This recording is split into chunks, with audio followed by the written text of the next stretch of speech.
Es esmu Kārlis Dombrovskis un kandidēju uz Rīgas domu Nacionālās apvienības sarakstā. Mēs atrodamies Rīgas centrā. Tas ir gājēju tunelis.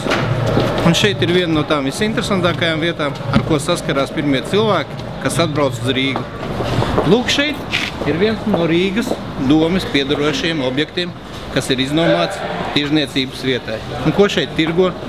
Šeit tirgo tās saucamās jaunās narkotiskās vielas, kuras var iegādāties jebkurš, ja viņas vēl joprojām nav iekļautas sarakstos, toties arī Rīgas doma vēl nav slēgusi ciet šo savu īpašumu. Un tieši šeit bērni var atnākt un iegādāties vielas un sākt savus pirmos soļus atkarības jomā. Tas nav normāli, kad Rīgas domai piederošās telpās, pilsētas centrā, kāds tirgo šīs vielas.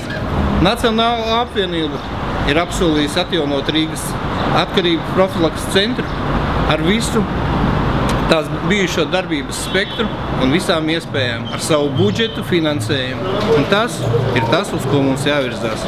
Tas ir tas, kur es gribu ieguldīt savu darbu, lai mūsu bērni būtu droši, veselīgi, spēcīgi, lai varētu turpināt savu tautas attīstību, nākotni un, ja vajadzēs, arī aizstāvēt šo zemi.